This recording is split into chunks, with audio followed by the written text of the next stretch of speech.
Hello everyone, welcome back. Today we are going to learn about water pollination, which is also called as hydrophily. Now here, just like we studied yesterday about anemophily, similar features could be seen. The flowers are small, they are inconspicuous because they do not need to attract any of the pollinating agent. They are having mucilage in the sheath present upon the pollen grains so that they do not get damaged easily. Then there is no production of nectar, no production of fragrance. Now if we'll talk about the types of water pollination, we will see in some of the aquatic plants, the plants are completely submerged under the water. So in them, pollination occurs completely under the water surface, which is called as hypohydrophily.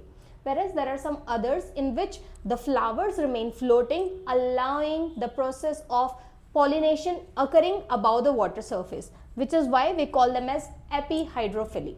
Now there are certain examples about which we are going to discuss. Firstly, epihydrophily. This is seen in Vallisneria. Now Vallisneria is a dioecious plant.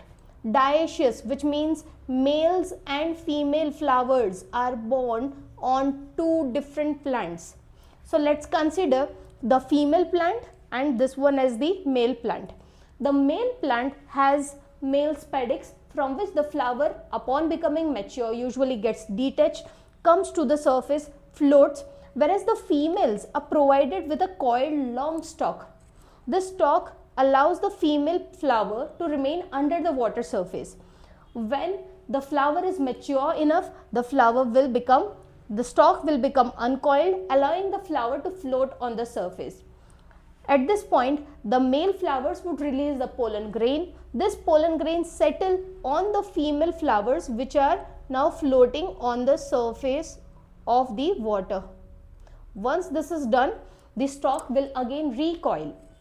Since the pollination is occurring here above the water surface, we call it as epihydrophily. Next, we will discuss about hypohydrophily. There are two examples here. One is Zostera marina, the other is Ceratophyllum demersum. Zostera marina and Ceratophyllum demersum both show pollination under the water surface. These are submerged plants. Let us first discuss about Zostera marina. Now Zostera marina is a kind of monoecious plant. Monoecious meaning the plant has both male and female flowers. On the same plant it is born. Now here the pollens are needle-like. This here shown is the pollen.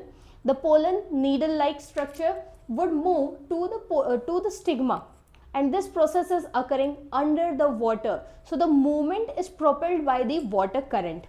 Now once it reaches to the stigma, it will get coiled around the stigma and thereby it carries out pollination, after which it will be showing pollen germination. Next, we have Ceratophyllum demersum, which is again a monoecious plant, male and female flowers born on the same plant. Here we will observe that the male flower, it is actually having a large number of stamens, usually 30 to 45.